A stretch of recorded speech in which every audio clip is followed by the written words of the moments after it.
Hey, what's going on, Leafs Nation? Well, it's the most wonderful time of the year. Sort of. July 1st. Coming up, free agent frenzy. Now, before I get into any of that, I would like to thank everybody who watched my draft videos and my aftermath videos because, well, they take a while to make. A little 10-minute clip can take as long as an hour to an hour and a half sometimes. Getting the audio recorded and edited, getting the pictures together, putting it all in one piece. It does take a lot of time to actually do. I'd like to thank everybody who watched them. Even if you didn't like them, thank you for watching them, because it does take a lot of effort, and I really do appreciate you guys taking the time to check them out. So as for the free agents, well, it got very interesting today when New York traded Scott Gomez to Montreal for Chris Higgins. Obviously, that means Montreal is looking to be a big-time player this year in the off-season, and New York is probably going to look to make a few moves itself. The Danny Heatley rumors won't go away. So it's going to be interesting to see what Montreal does, because that's about $7 million. So now they've got about $25 million in cap space to play around with. So I'm going to really like to see what Montreal does with this one. You go right down to Toronto here, of course. There's a lot of names, and my Camilleri's name keeps coming up for good reason. We obviously need a type of playmaking, goal-scoring forward like Camilleri, but obviously he's going to have a lot of suitors too, and the big question is how much does he want and how much is Toronto willing to commit to him.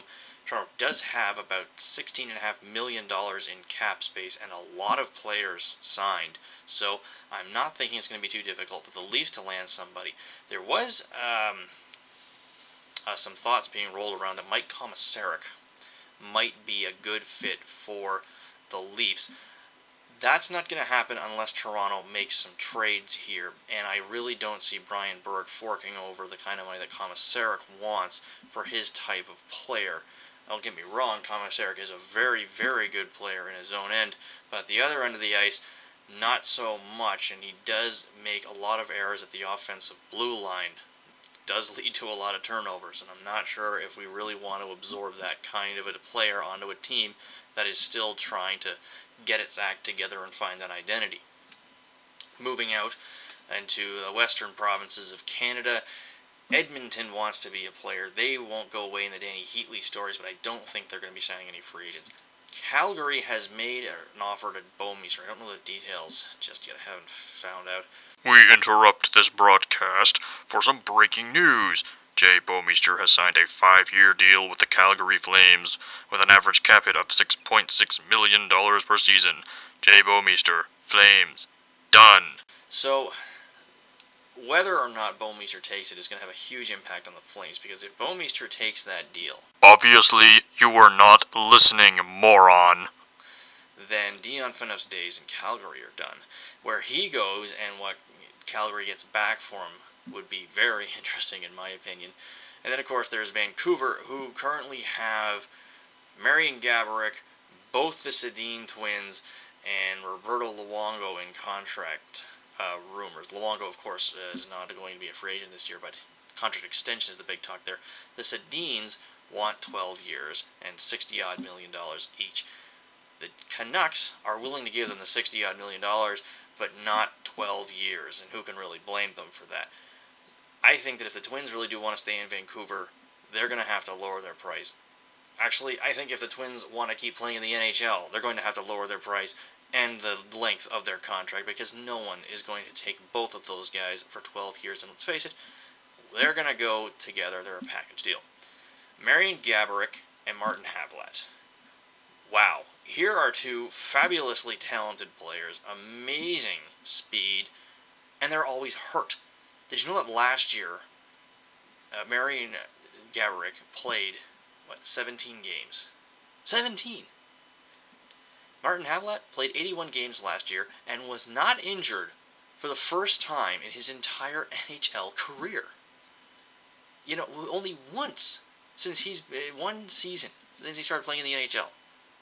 These two guys are just made out of glass or something. But they're just too talented to really pass up. The problem these two guys have is they want long-term contracts each. Havlat says he wants to stay in Chicago, but Chicago only wants to give him a 1-year deal. Gaborik, obviously, he wants to go somewhere else because he doesn't like playing in Minnesota. Doesn't like the system, even though the system is obviously changing. So that to me is probably the real interesting stories. And oddly enough, almost every single one of those players has been linked to a Canadian team. So it's gonna be fun tomorrow watching this. I mean, I've got things to do in the late afternoon, early evening, but pretty much tomorrow I'm gonna wake up and I'm going to turn on the TV and I'm going to start watching these deals come on, because you know that in typical July 1st fashion, their general managers, they're literally going to be sitting at the end of a driveway with a contract and a pen, waiting for the clock to strike, and then they're going to run up, ring the doorbell, and say, sign this, sign this, sign this. I think that's going to be a lot of fun to check out. And who knows, really, where these guys are going to go. I can't make any kind of prediction on this, because free agency is always so nuts.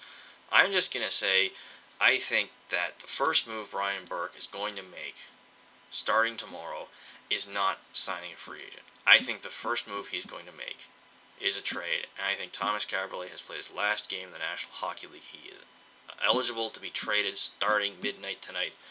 I think the first move the Leafs are going to make is to trade Thomas Kaberle. Hopefully the second move they make is to sign Mike Camilleri to a reasonable contract. And we'll go from there. Those are my thoughts. We'll see what happens, and I will be back in tomorrow night with a full report on the day's goings-on. That is, unless, of course, I have other things to do, which I probably won't. So I'll see you tomorrow.